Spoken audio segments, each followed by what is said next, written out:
I just mentioned it again. Okay, let's address it again. Point number one. Could something come from nothing? Okay, so we agree. So therefore God can't come from nothing? Hold on one second. We'll address that. We'll address that. Because God is not like creation. Don't. See, in Islamic theology, different things. It is. In Islam, obviously, it seems like you haven't studied Islam much further either. In Islam, God is not a part of His creation. He's external from His creation. Right? And I can prove this to you in a second. Okay. Point number one. Let me just address this point, please. Okay. Out of nothing, nothing comes. We agree. Okay. So the universe couldn't come from nothing. Okay. Could the universe create itself? Okay. So we agree. That's even silly. More silly. I agree with every single one of the 4 points. Sure.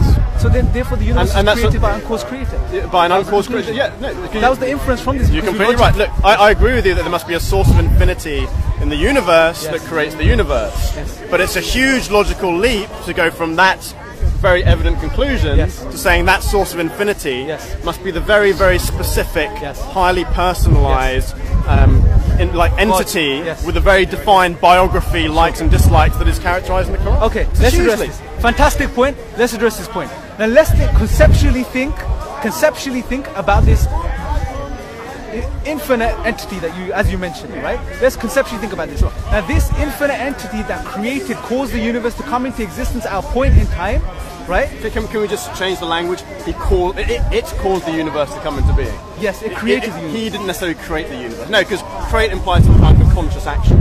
Okay. Whereas cause it is. Okay, so what process is the universe coming to existence? But it doesn't have to. No, all we can do is infer, right? So let's infer to the best explanation. Okay, let's use reason and rational logic to come to. So what's the best inference? It must have created the universe to come into existence because it didn't exist at a point. No, it must have caused. It doesn't have necessarily to create the universe. It could have caused the universe to come into being. It's a slight nuance, but it's an important one. Okay, it caused the universe, but the universe began, right? Yep. Okay, so it was created as well. Scientists don't even know if the universe began. We'll address that. Go. We want to stay in the framework of reason and logic, right? We don't want to become deluded. But here's the thing. Okay, so it must created, it was caused, both, we use both terms interchangeably for now. Okay, so this cause must be eternal, which we agree is infinite. Okay, this cause must be powerful. It must be powerful because look at the universe. What happens when you split an atom? I guess you could say it's powerful, yeah. What happens when you split an atom? Nuclear explosion, right? So there's so much power, this must be powerful. This cause must be immaterial. Let me explain why. Would you agree before I explain the... Yeah? And the reason is, so everyone understands, this cause must be immaterial because at a point, it created the material sum of the universe. And before it created the material sum of the universe, it existed. Must be immaterial, right? This cause must be uniquely one. Indivisible. Okay. Now, quantities, numbers, and entities only exist in the physical material universe, right? We have numbers, mathematics, things like this. But anything beyond this, external to this physical reality, must be uniquely singular in some way. It can't be divided, it can't be added to, it can't be multiplied, right? Okay?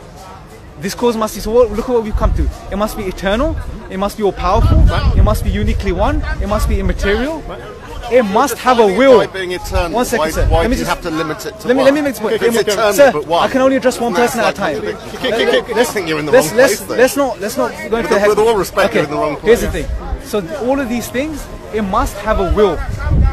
Let me explain. Let me show you the logical inference, and you can argue that. Okay? It must have a will because it chose for the universe to come into existence at a point. How do you prove that? Well, that's the best inference. No, can you prove otherwise? No, you're the one making the argument. Yes, but if you see, here's the thing. If you don't like my premise, you can break it down. Now's your opportunity.